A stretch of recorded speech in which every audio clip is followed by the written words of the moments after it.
S'il y a des personnes que je n'ai pas vues, bonjour. Bonjour. Bonsoir, pardon. C'est bonsoir, bonjour, hein, surtout à cette heure-ci. Vous allez bien?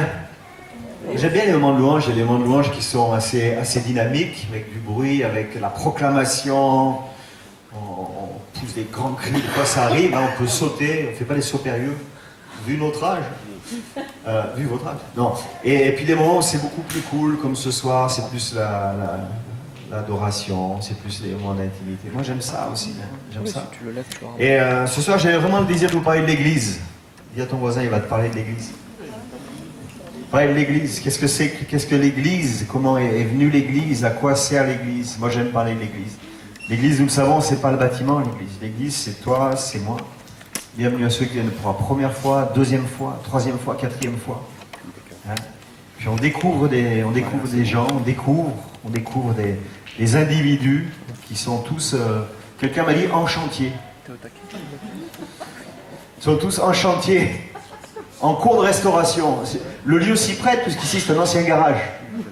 Alors avant, ils amenaient les camions ici, les camions étaient réparés, les voitures, peut-être que tu es un ancien camion. On ne croit pas à la réincarnation, ça n'existe pas. Mais je sais que tu es en cours de réparation. Dis à ton voisin, tu es en cours de réparation. Dis-lui. Ça lui fait du bien, c'est comme ça, les dés sont jetés. Hein, faut passer chez le carrossier.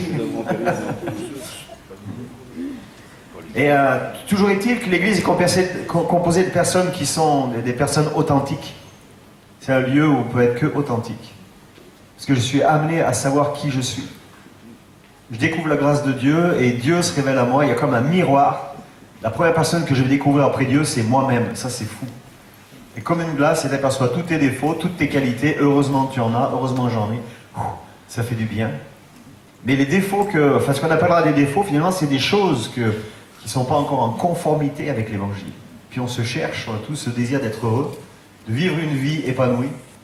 Et c'est là qu'on est confronté à la parole de Dieu, ça nous fait du bien, mais on se rend compte que par endroits, nous sommes encore en chantier. Alors comment Jésus a procédé? Au tout début, on peut prendre un texte de la parole dans Matthieu 4, verset 18. C'est Jésus qui est au bord de la mer de Galilée, et là il va voir deux frères, il va voir Simon, qui appelait Pierre, et André son frère, qui jetaient un filet dans la mer. Ils étaient pêcheurs.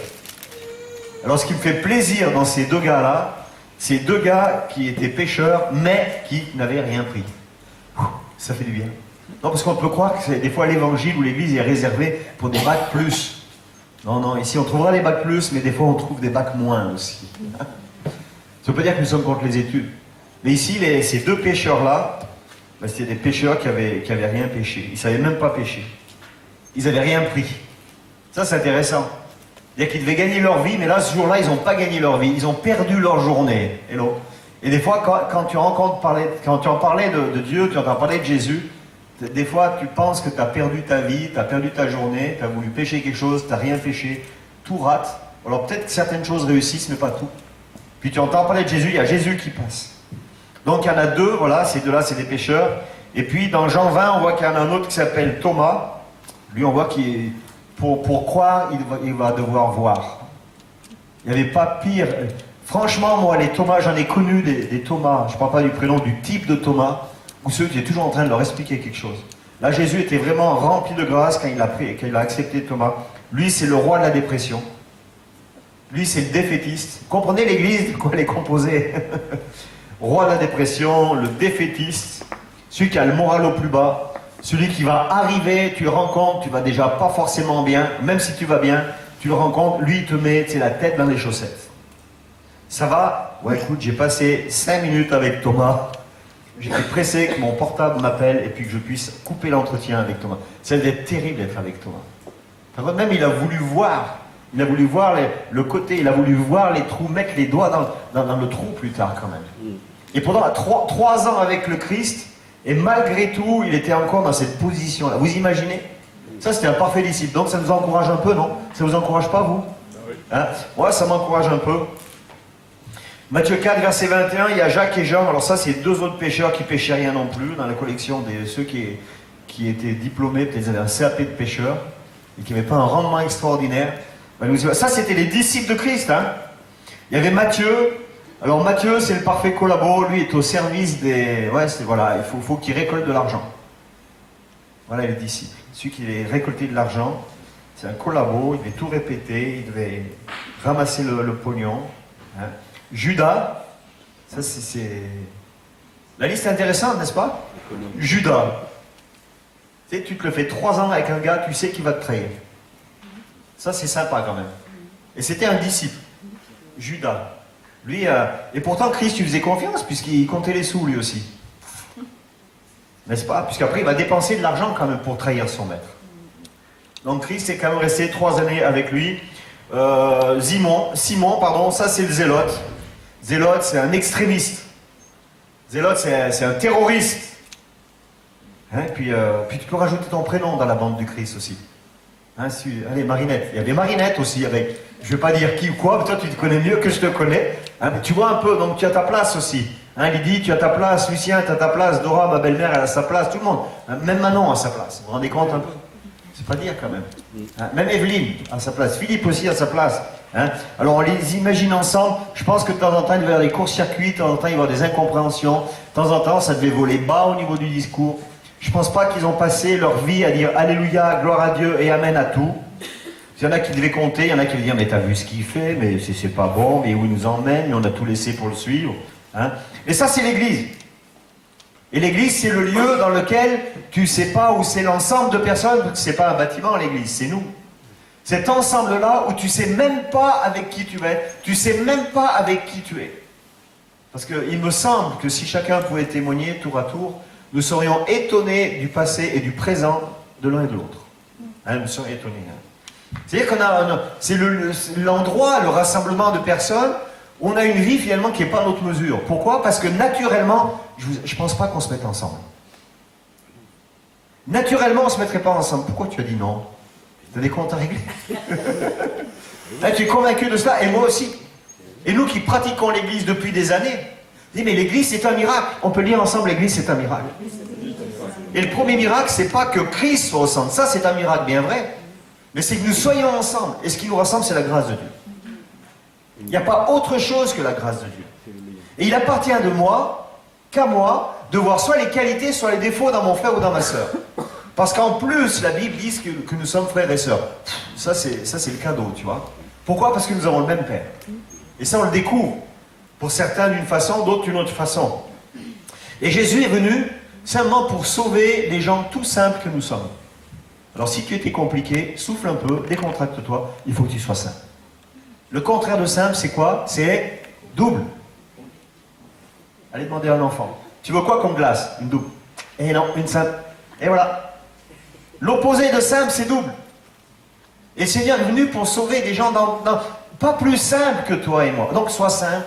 Sois cool, souffle, desserre tout, déstresse. Parce que Dieu te voit tel que tu es. Pas la peine des fois même pas la peine de faire quelque chose pour lui. Ça ne veut pas dire qu'il ne faut rien faire pour lui. Mais pas la peine de faire quelque chose pour gagner son amour. Simplement, tel que tu es, il t'aime. Là, tu as le droit de dire à ton voisin, tu le regardes dans les yeux, tu dis, tel que tu es, il t'aime. Tel que tu es.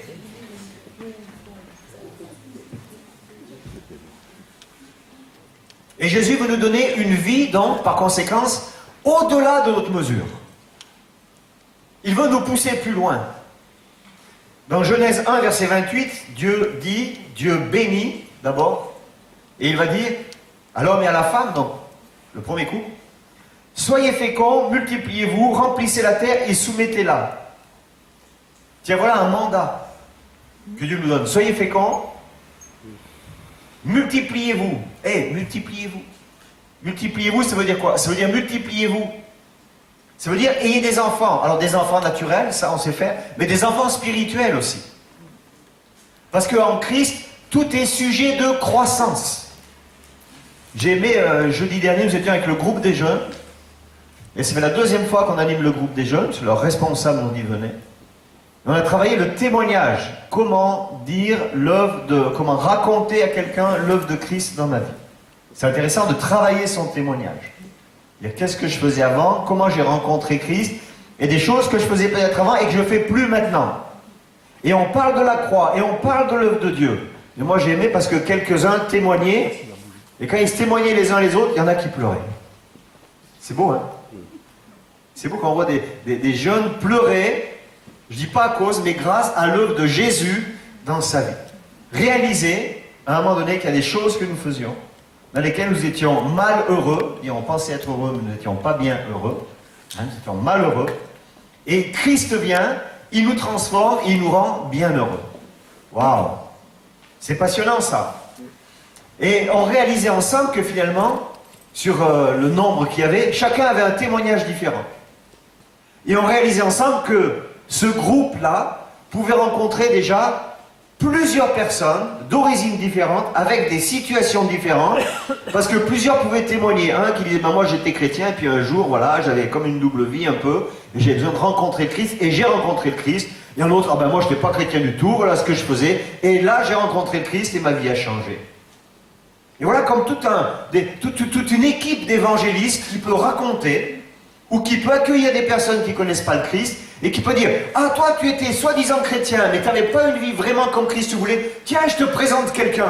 Vous comprenez l'Église? Vous comprenez l'Église, oui ou non? Vous comprenez l'Église, ce que c'est? Finalement c'est une multitude de témoignages, où certaines personnes vont venir et s'identifier. Et là tu peux raconter ce que Christ a fait. Et ça c'est merveilleux. Quand le Seigneur va parler à Paul à Corinthe pendant la nuit, et il va dire, parce que d'abord Paul, on le voit ça dans Actes 18, versets 9 et 10, Paul est dans une ville à Corinthe, et là il bosse Paul. Il fabrique des tentes avec un juif. Un juif qui s'appelle Aquilas et sa femme Priscille. Et eux ils arrivent d'Italie. Et Paul a une relation dans le travail avec Priscille et Aquilas.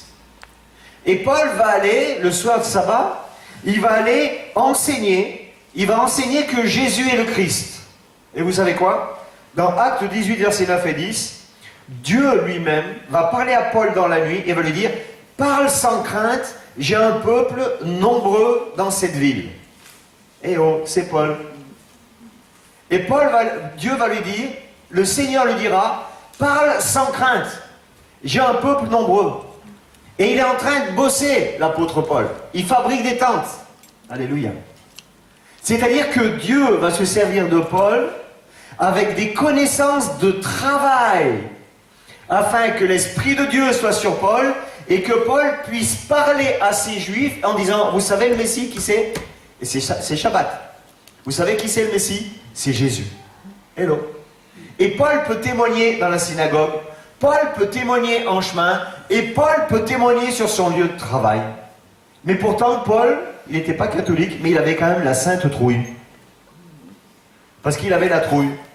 Et il faut que Dieu lui dise, mais parle sans crainte, tu verras, ça va aller, j'ai un peuple nombreux. Mais moi je crois que Dieu a un peuple nombreux sur la ville d'Agen aussi. Amen. Moi je reste persuadé que dans le Lot-et-Garonne, Dieu a un peuple nombreux. Moi je suis persuadé que dans les villages alentours, les tout petits villages alentours, Dieu a un peuple nombreux. Et je suis persuadé que Dieu est en train de nous dire, mais parle et sois sans crainte, j'ai un peuple nombreux. J'ai pas un peuple qui est tout petit. On le voit dans Luc 12 par exemple. Jésus là, c'est quand même assez intéressant si on relit Luc 11 et Luc 12, parce que dans ma Bible j'ai Luc 11 avant d'avoir Luc 12. Il est dit, on voit que Jésus vient de chasser des démons. Donc il y a des démons qui sont partis, il y a eu des manifestations. Et bien entendu, qu'est-ce qui se passe? Il y a des pharisiens, des hommes de loi. Eux, ils savaient que ça pouvait se faire.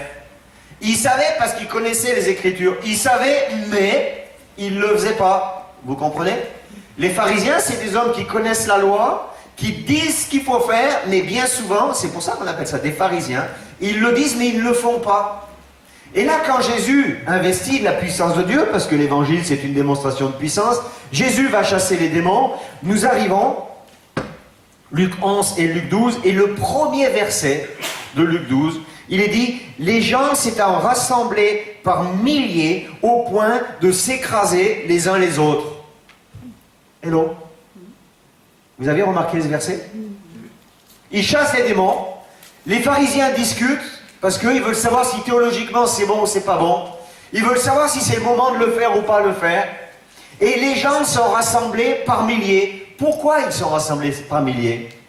Parce qu'ici, il est question de démonstration de puissance. Alléluia. Dans ce même lieu, il y a quoi? Il y a 15 jours. Quand il y a simplement une soirée miracle et guérison, c'est-à-dire que les personnes qui connaissent Christ ou qui ne connaissent pas Christ, quand ils ont conscience que l'évangile c'est une démonstration de puissance, il y avait 300 personnes. Alléluia. On peut dire amen à cela? Hello. C'est-à-dire qu'il ne tient qu'à nous d'annoncer un évangile, non pas un endroit où on s'assied, on écoute la parole de Dieu, mais pas simplement ça. L'évangile, nous dit la parole de Dieu, c'est une démonstration de puissance pour quiconque croit. Waouh! Amen, amen, amen. Et moi, ça me plaît. L'évangile, c'est une démonstration de puissance. L'église, c'est une démonstration de puissance. L'église, c'est un endroit où tu es enseigné. C'est un endroit où tu reçois les rudiments de la parole de Dieu. On t'explique la parole de Dieu. On te mâche la parole de Dieu. On te forme, on te donne des outils afin que l'Esprit de Dieu puisse couler pleinement en toi et qu'au travers de toi, il va faire infiniment au-delà de ce que tu puisses penser ou même imaginer. Waouh! Ça vous plaît pas ça? Moi, ça me plaît. C'est pas un bâtiment. C'est toi et moi revêtus de la puissance de Dieu. Waouh! Alors pourquoi un peuple nombreux? Là, c'était des milliers de personnes au point de s'écraser. Pourquoi un peuple nombreux? Certains pensent à un petit nombre de disciples. Pourquoi? Parce que dans le cœur de Dieu, il y a cette notion d'un nombre important, parce que le salut est pour tous. Le salut est pour tous. Le salut est pour toi, super, mais il est aussi pour que tu puisses le redonner à d'autres. Et ça, c'est ton mandat. Et ça, c'est ton ministère. Même mieux, c'est ton maxistère. Ça, c'est ton occupation 24 heures sur 24. Quelle grâce! Avec Marie-Claire, depuis quelque temps, nous intercédons pour des personnes qu'on n'a pas revues depuis longtemps. Vous savez quoi? Il y en a qui me contactent par Facebook, je reçois des mails, on me croise dans des supermarchés, on me croise dans des magasins de bricolage, ces personnes-là pour lesquelles on prie depuis quelque temps. Pourquoi? L'évangile, c'est une démonstration de puissance. Et moi, je crois qu'on doit arroser nos bien-aimés par la prière. Alléluia. C'est pas le tout de parler Jésus à quelqu'un. Quand tu parles de Jésus à quelqu'un, quand tu annonces le Christ à quelqu'un, qu'est-ce que tu fais? Tu mets en branle le monde spirituel. Il y a quelque chose qui se passe, pas dans le ciel, mais qui se passe ici. Et ça, c'est tangible. Ce que tu vois humainement avec tes yeux, ce que tu entends avec tes oreilles, c'est qu'on annonce la bonne nouvelle. Philippe ne connaît pas Jésus, par exemple. Et je lui parle de Jésus-Christ de Nazareth. Waouh! Et il est touché au plus profond de son âme. Ça, on va le voir, ses yeux vont commencer à évacuer. On va prier pour lui, il peut même peut-être sentir une chaleur, l'Esprit de Dieu qui vient sur lui, ou alors il va sentir qu'il est mieux à l'intérieur de lui. Et qu'est-ce qui se passe? C'est comme entre Dieu le Père et le cœur de Dieu et le cœur de Philippe. C'est comme s'il y a une brèche spirituelle qui est en train de se faire. Là, tu annonces l'évangile. Et la personne, elle dit, waouh, ce que tu as dit, ce que tu fais là, ça me fait du bien, tu pries pour moi, ça me fait du bien. Et puis, la Bible dit que l'Esprit de Dieu atteste à son esprit qu'il est enfant de Dieu. Vous me suivez toujours? C'est-à-dire qu'il y a le monde angélique qui est en ébullition.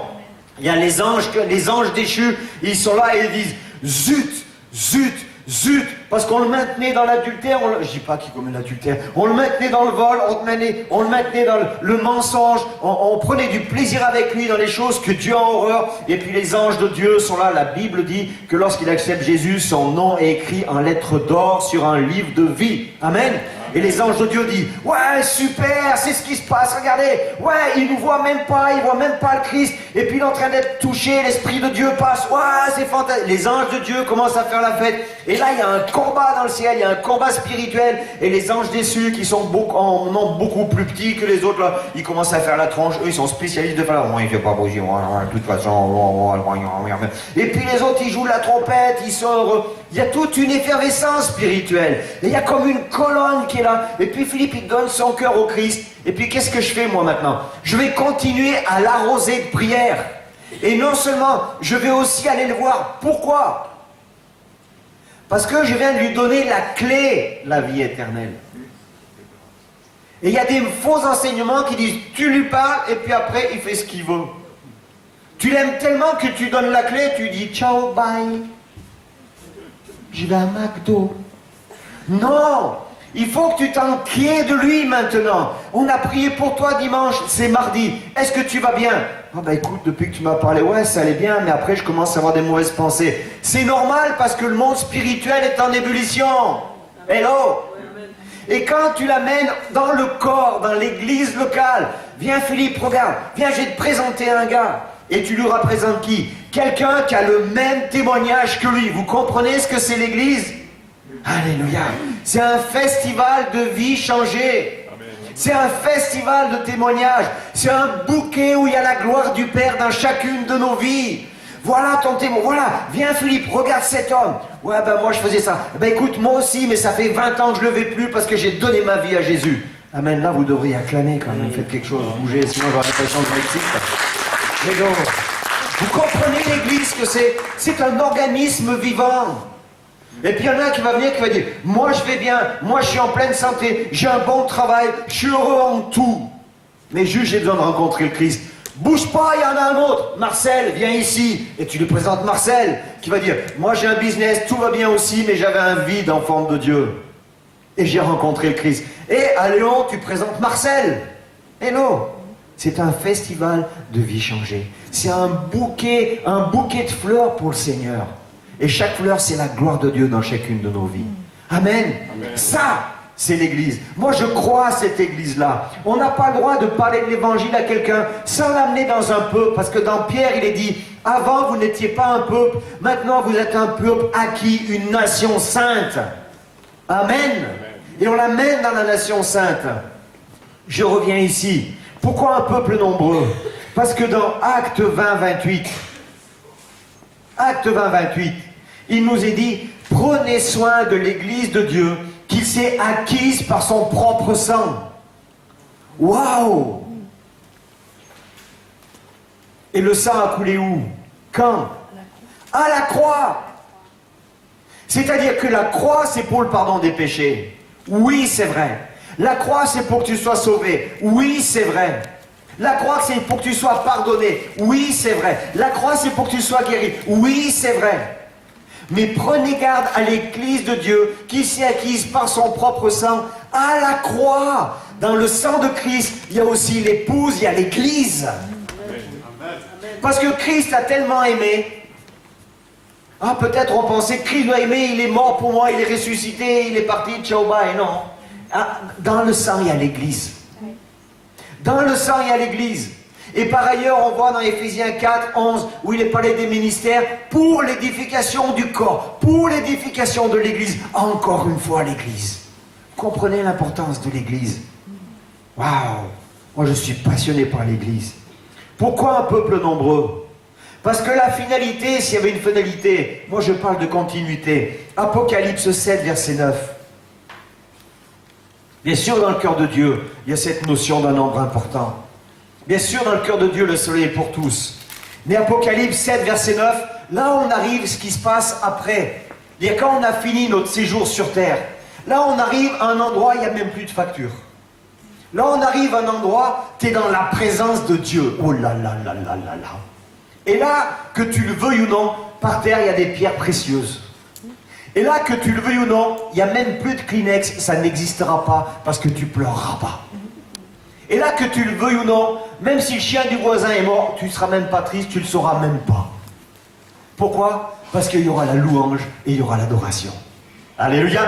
Et dans Apocalypse 7, verset 9, il est dit, après cela, je regardais, et voici une grande foule que nul ne pouvait compter. Waouh!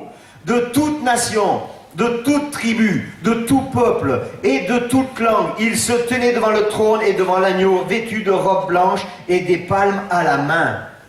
Et ça, c'est une foule de personnes qui étaient aussi mauvais que nous sans connaître le Christ. Et qui ont eu cette révélation de Jésus. J'ose dire, c'est des mauvais qui sont devenus bons. T'as pas envie d'être de cette bande-là, toi? De toute nation, de toute tribu, de toute couleur. Je ne sais pas si on va chanter français, anglais, chinois, ou burundais, ou congolais, ou... Je sais pas. Je sais pas. Mais il va y avoir un chant extraordinaire. Je ne sais pas si on mangera congolais, ou... Je ne sais pas non plus. Je ne sais pas pourquoi. Je ne sais pas. en attendant, ça sera bon. On sera ensemble. Et Jésus, lui, il ne veut pas une foule passive. Parce que même dans sa présence, tu ne vas pas dire, Seigneur, maintenant, je me repose. Maintenant, j'ai fait la sieste. J'ai travaillé. En bas, j'ai travaillé. C'était dur. Ici, je dors. C'est pas comme ça que ça se passe. Non, non, non, non, non, non, non. Et une grande foule que nul ne pouvait compter, toute nation, devant l'agneau vêtu de robe blanche et de palme à la main, il est dit qu'il louait Dieu. Saint, Saint, Saint est l'Éternel des armées. Le ciel est rempli de sa gloire. Même si tu n'oses pas chanter ici, entraîne-toi parce que là, dans sa présence, tu vas chanter.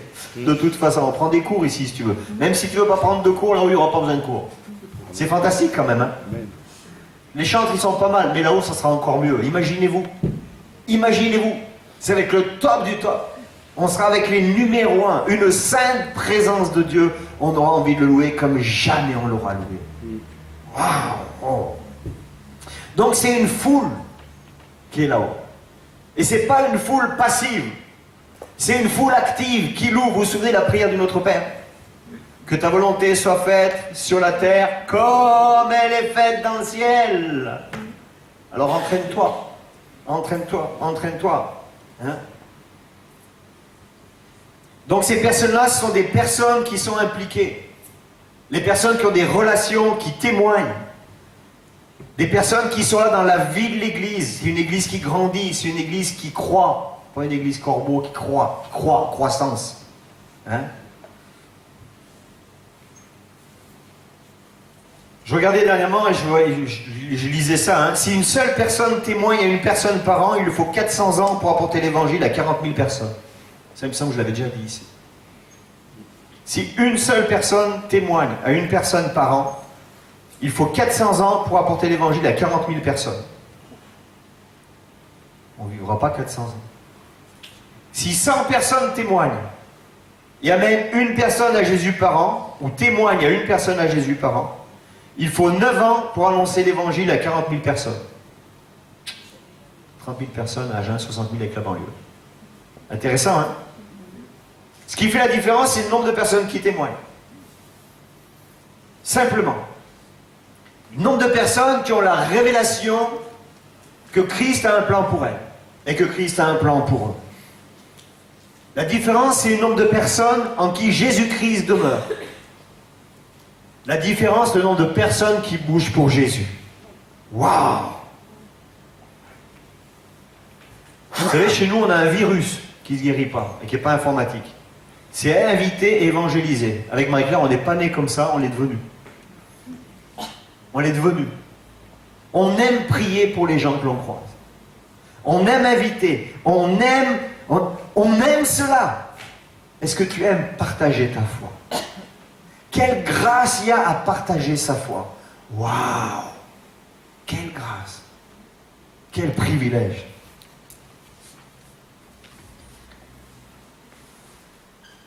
Ça, je l'ai déjà dit. 1 Pierre 5, verset 8. La Bible dit, le diable rôde comme lui enrichissant, cherchant qui il dévorera. Et dès que tu annonces l'évangile à quelqu'un, crois-moi que le diable continue à rôder. Cherchant qui il dévorera. Vous comprenez pourquoi c'est bien de témoigner, mais c'est bien d'arroser par la prière. Je vous assure, nous sommes tellement bénis avec Marie-Claire, dans tous les contacts que nous avons ces temps. C'est vrai ou pas vrai? On ne peut que vous encourager. Arrosez vos contacts de visite. Arrosez vos contacts de prière. Et comme c'est magnifique de voir une vie changer.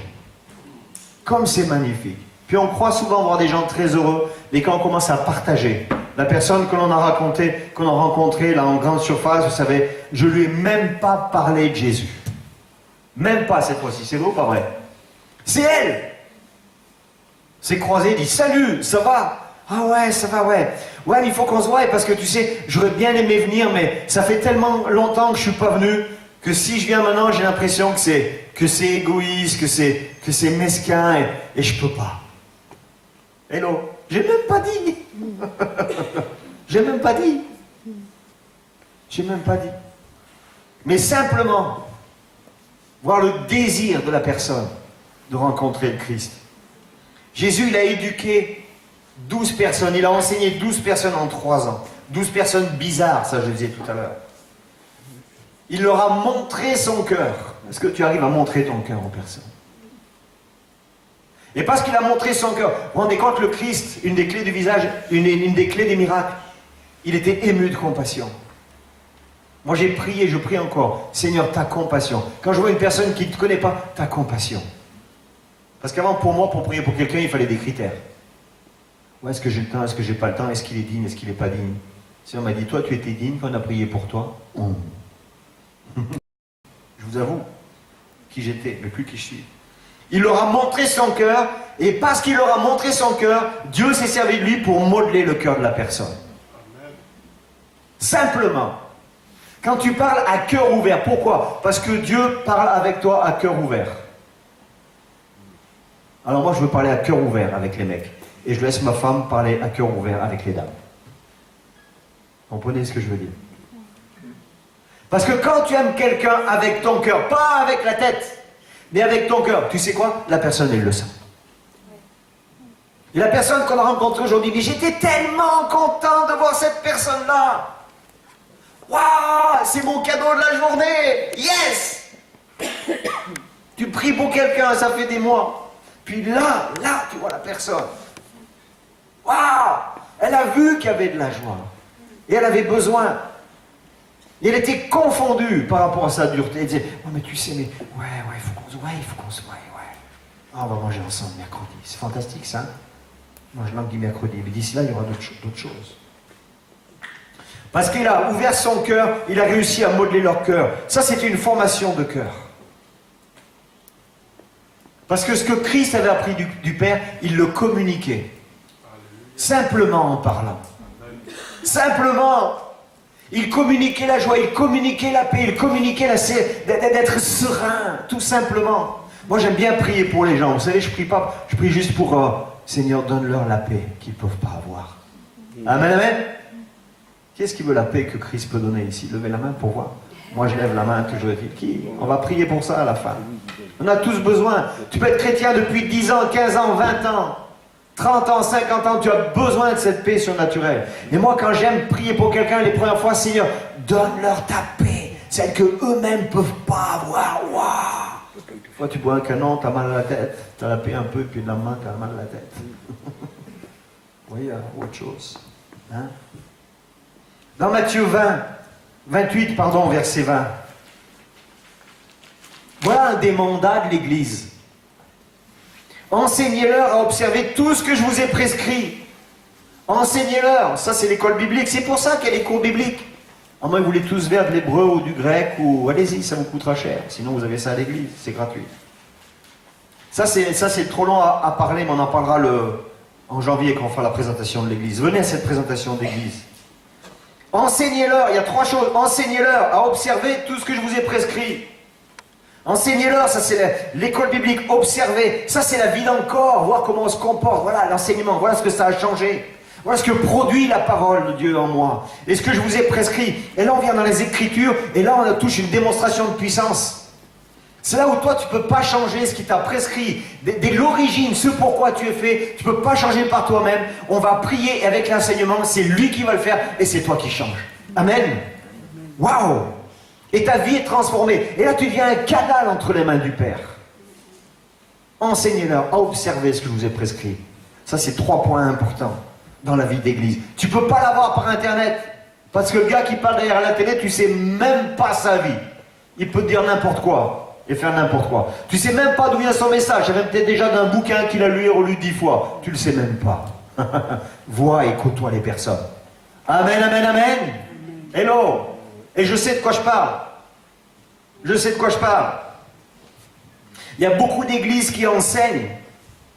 Mais il me semble qu'aujourd'hui, l'église, elle doit montrer. Amen. L'église, elle doit dire, observe, regarde.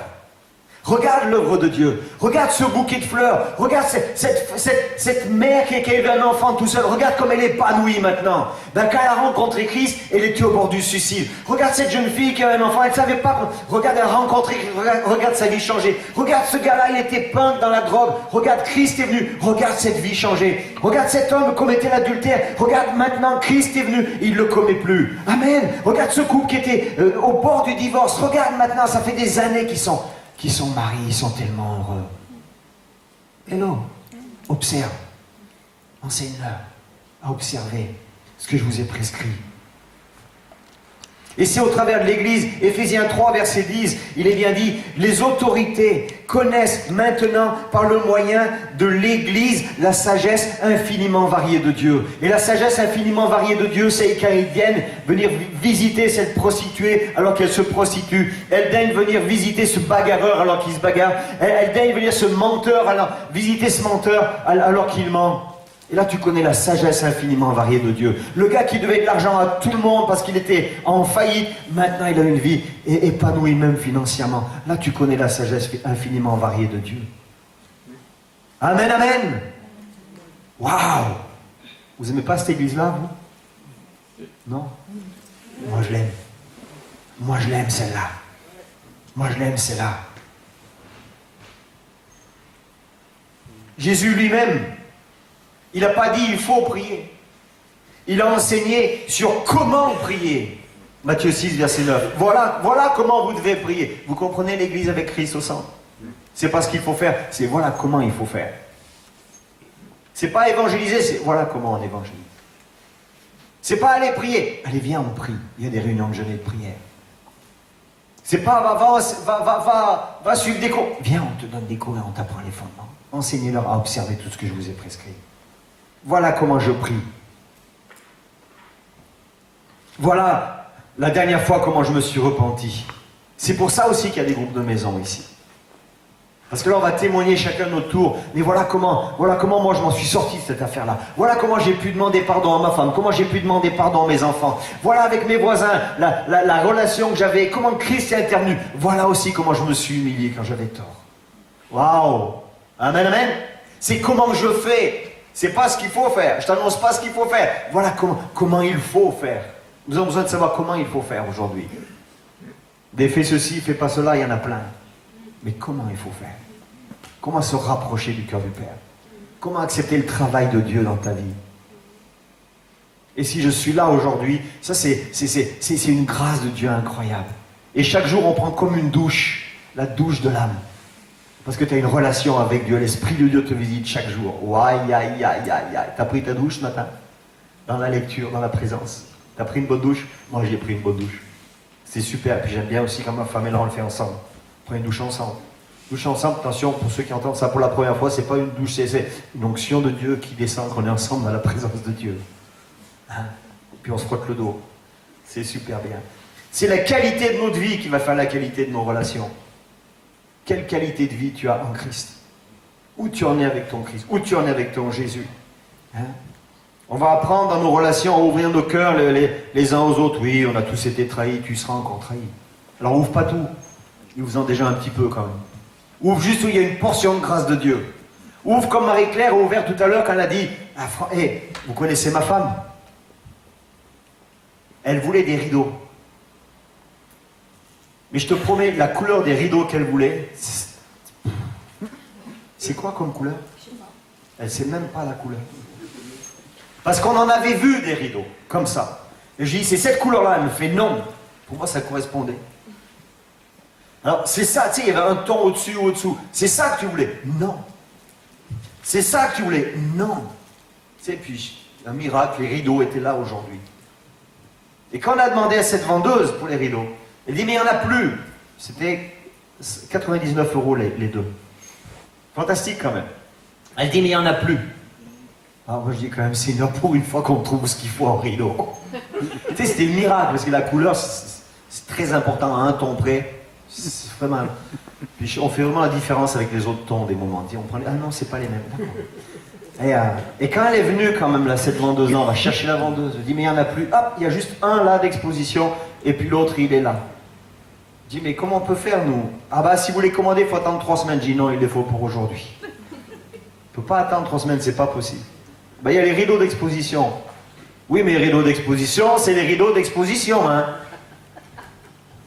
Elle m'a regardé, elle m'a dit, bon, on va vous faire un prix. J'ai dit, oui, parce que c'est les rideaux d'exposition. Et elle revient et dit, oh, celui qui est plié, on peut le faire à 20 €, l'autre à 10 €. 30 € au lieu de 99. 33%, ça se fait combien? C'est pas merveilleux quand même? Hello? C'est pas merveilleux ça? Non? Pourquoi je dis ça? Je sais pas. J'ai envoyé sur quelque chose. Hein? Oui, comment on priait? Même comment on prie pour gérer l'argent. Hein? Comment on prie pour gérer l'argent? On va apprendre à se prendre à flagrant délit de bénédiction. Vous n'avez pas envie de ça, vous? Flag. Hein? Dimanche prochain, tu vas raconter ton flag. Tu as été pris en flagrant délit de bénédiction. Qu'est-ce que Dieu a fait au travers de toi? Rapporte des bonnes nouvelles. Hein? Avant, tu étais dans le péché, maintenant, tu es dans la bénédiction. On puisse créer un climat, on peut se dire des bonnes choses, les bienfaits de Dieu. Et là, on va faire une percée. L'église doit être le seul endroit, parce que je n'en connais pas d'autres, où on s'annonce des bonnes nouvelles. Si, peut-être, si Agen gagne en rugby, là, ça va aller. On y revient, il n'y a que ça, hein, en bonnes nouvelles. Hein. Là, ils ont gagné le dernier match à l'extérieur, à La Rochelle, donc là, je pense que demain, ils vont gagner aussi à l'extérieur, à Dax. Donc ça va être des bonnes nouvelles. Et si on se crée une bonne ambiance aussi, comme ça, hein, quand on se rencontre les uns les autres, dit, qu'est-ce que tu as vécu avec le Seigneur? Raconte-moi la grâce de Dieu dans ta vie. Raconte-moi un miracle, s'il te plaît. Raconte-moi quelque chose de surnaturel. Il y a quelque chose que tu ne pouvais pas avoir avec tes propres moyens ou naturellement. Vous n'avez pas envie de ça? Ben ça, c'est l'Église aussi. Parce que Dieu manifeste sa grâce dans ce climat-là. Et en plus, tu confesses les miracles de Dieu. En plus, tu attires une onction de bénédiction parce que le Père aime ça. Vous avez pas, ceux qui ont des enfants ou qui ont eu des enfants, comment ça se passait avec vos enfants? Moi, quand mes enfants arrivaient, ouais papa, c'est super, tu m'as donné ça, ouais papa, c'est super. Ah, j'avais envie de leur donner encore. Non? Moi, j'avais envie. Vous n'êtes pas comme ça, vous les parents? Hein? Tu sais, quand il y a ce climat-là de grâce, il y a un climat de bénédiction. Ouais, c'est super ce que tu as fait, ouais, c'est super. Ouais, bah, tiens, tu as envie d'en faire encore. Et des fois, vous n'avez pas l'impression, nous, avec le Père, on vit une petite bénédiction, une grosse bénédiction, je ne sais pas si les petites ou des grosses, puis on oublie. Non?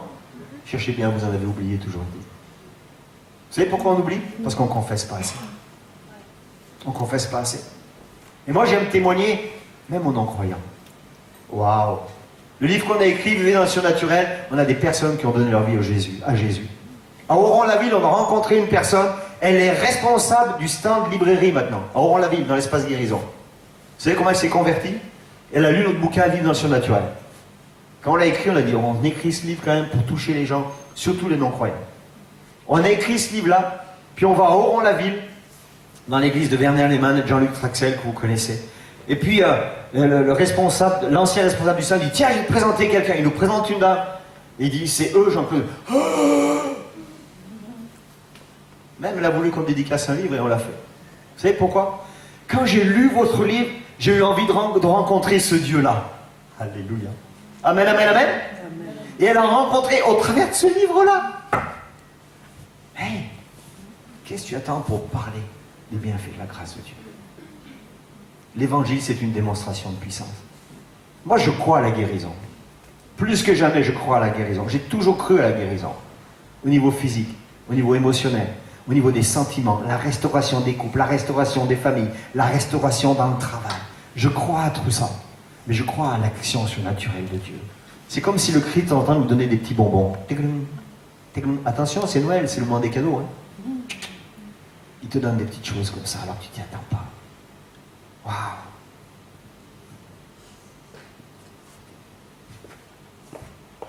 J'ai envie de prier. Simplement, j'ai envie de prier. Hébreux 13, versets 15 et 16. Offrons donc par lui sans cesse à Dieu un sacrifice de louange, c'est-à-dire le fruit de lèvres qui confesse son nom. Mais n'oubliez pas la bienfaisance, car Dieu prend plaisir à de tels sacrifices. Je ne sais pas si c'est un sacrifice. Moi, c'est un plaisir de confesser ce que Dieu fait. C'est un plaisir de témoigner. C'est un plaisir de parler de sa grâce. C'est un plaisir de parler de son amour à mon égard. Et je suis tellement heureux. Offre donc par lui sans cesse à Dieu un sacrifice de louange. Ça, c'est le louer. C'est-à-dire le fruit des lèvres qui confesse son nom. Et la louange, c'est pas simplement chanter un chant. Quand tu témoignes qu'il est bon, quand tu témoignes comment ta vie a changé, quand tu témoignes de ce qu'il fait dans ta vie encore aujourd'hui, c'est une louange qui monte vers lui. Tu n'as pas envie de louer Dieu? Tu n'as pas envie de louer Dieu? Il ne faut pas le louer que dans le bâtiment. Il ne faut pas le louer que dans la maison. Il faut le louer auprès de ceux qui ne le connaissent pas. La Bible dit, cherchez d'abord le royaume de Dieu et sa justice, et toutes choses vous sont données par-dessus tout. Et combien de fois on est là, on dit, mais Seigneur, je veux être un témoin vivant aujourd'hui. Et Dieu se sert de toi, et toi tu annonces l'évangile, tu pries pour quelqu'un, la personne accepte le Seigneur, et pendant ce temps, le Seigneur lui-même s'occupe de tes affaires. C'est pas fantastique ça? Combien de fois nous l'avons vécu? On ne va pas témoigner de ça maintenant, ce serait tellement long. Et j'ai l'impression que le Seigneur nous amène dans cette dimension. Alléluia. Le Seigneur nous amène dans cette dimension. L'Église qui bouge. L'Église en mouvement. L'Église qui témoigne. L'Église qui le loue en dehors des bâtiments. Est-ce qu'on peut se lever? J'aimerais simplement prier. Je vais demander à mon épouse de venir ici aussi. Vous voyez là, toujours cette image de cette foule qui n'est pas une foule passive, mais une foule active. Ça, l'Église, son Église, elle fait une percée avec ces personnes qui ont choisi d'être équipées, qui ont choisi de pardonner. Une fois, quelqu'un me disait, j'ai un petit témoignage. Quand j'écoutais le témoignage de la personne, il avait simplement demandé pardon à quelqu'un. Je lui ai dit, tu sais, si tu vas dire ça à quelqu'un qui a demandé pardon, il va te prendre pour un fou. Hello. Si c'est juste ça ton témoignage, tu peux tellement amener des personnes au Seigneur. Tu ouvres une brèche dans le ciel. Pourquoi? Parce que Christ est mort pour le pardon. Seigneur, merci pour ta présence. Merci parce que c'est un privilège ce soir d'être ensemble.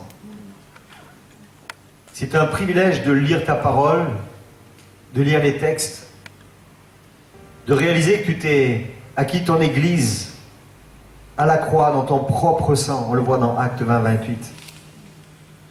Et tu nous dis de prendre garde. Tu nous dis de prendre garde, Seigneur, de veiller. Et Seigneur, c'est un privilège, vraiment une joie immense de pouvoir se réunir, de parler de toi à ceux qui te connaissent et de parler de toi à ceux qui ne te connaissent pas. Seigneur, s'il te plaît, sers-toi de chacun d'entre nous. Toi, tu prends plaisir. Tu prends plaisir car notre vie est une vraie vie devant toi, une vie authentique, une vie transparente. Seigneur, tu nous équipes ici, dans cette église. Et Seigneur, je veux te prier que dans cette semaine qui vient, chacun nous puissions avoir des contacts, des rendez-vous avec des personnes qui n'ont peut-être pas d'espoir. Et que tu te serves du peu que nous sommes chacun dans notre témoignage. Tu te sers, Seigneur, pour nous, pour être ces porteurs de bonnes nouvelles, pour être ce canal. Un canal dans lequel la joie, la paix dont tu nous revêts, puisse passer et puisse toucher chacune des personnes. Seigneur, nous voulons être ces vrais porteurs d'espoir, parce qu'il y en a des faux. Nous voulons être de ceux qui colportent ton évangile, la bonne nouvelle. Seigneur, ta mort et ta résurrection, ce n'est pas juste pour nous. Mais si nous avons goûté cette vie extraordinaire avec toi, c'est pour que nous puissions la communiquer. Alors sers-toi de nous encore, s'il te plaît, dans cette semaine qui vient.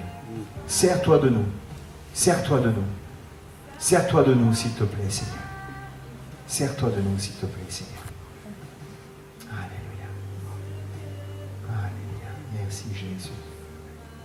Merci, Jésus. Alléluia. Je vous propose maintenant qu'on puisse avoir un temps où vous pensez à des personnes pour qui vous priez depuis quelque temps.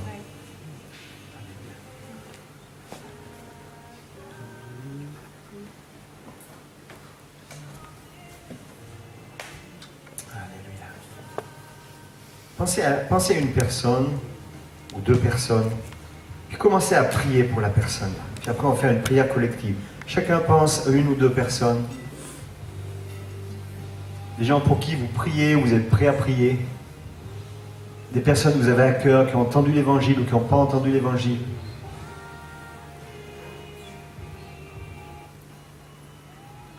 Pensez à ces personnes.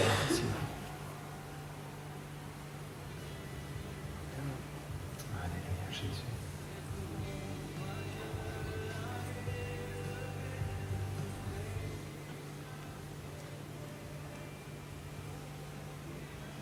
Voilà. Maintenant, on va les présenter. Amen. On va les présenter. Moi, je sais que l'Église aussi est là pour prier pour chacune des personnes qu'on aime. Peut-être des personnes qui sont dans la douleur, peut-être des personnes qui vivent des choses pas forcément faciles. Et on a vraiment le désir qu'ils connaissent cette paix et cette joie que nous connaissons.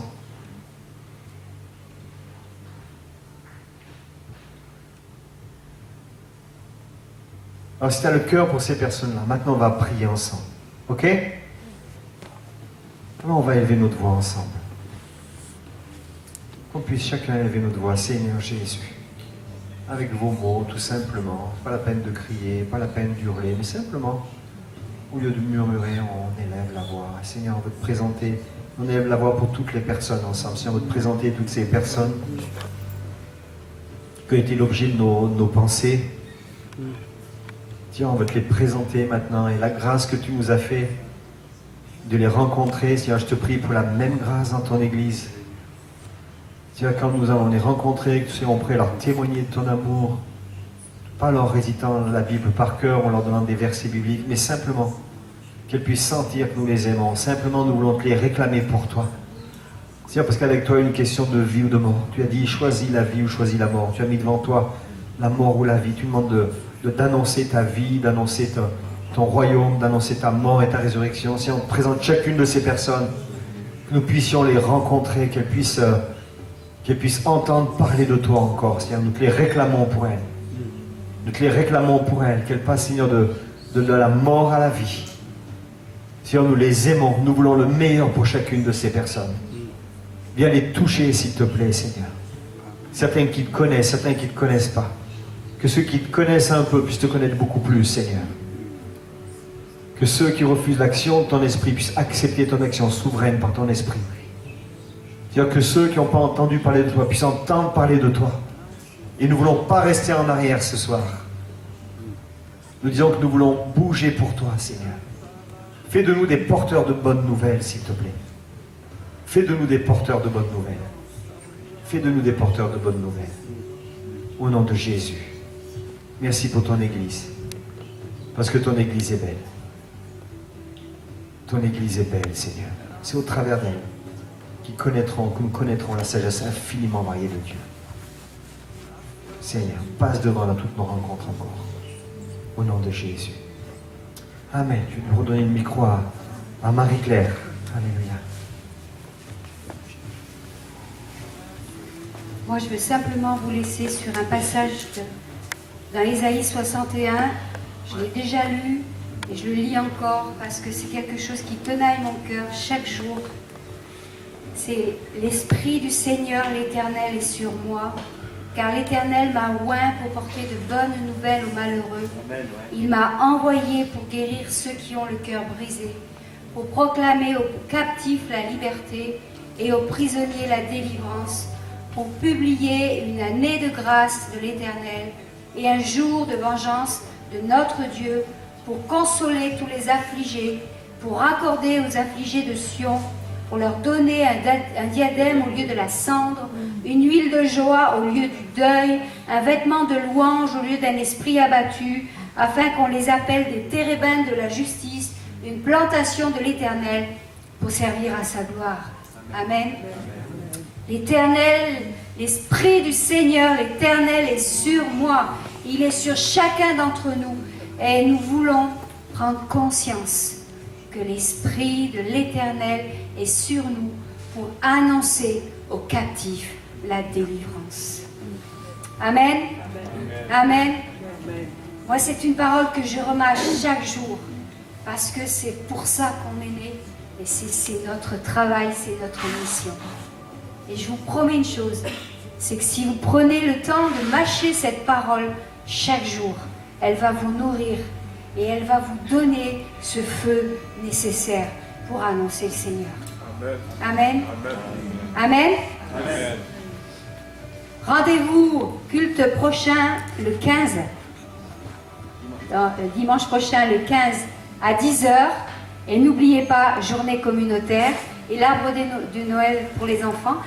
Et une chose aussi qu'on a oublié de parler, c'est la veillée qui est prévue pour le 31 ici à 20h. On a une veillée. Ce sera un temps spirituel à partir de 20h30. Mais après, on a repas et amusement jusqu'au bout de la nuit. Donc, si vous êtes intéressés, eh bien, on va prévoir des inscriptions. On vous dira dimanche prochain comment ça va s'actionner tout cela. Alors, soyez bénis et si vous avez besoin de prière, on est là.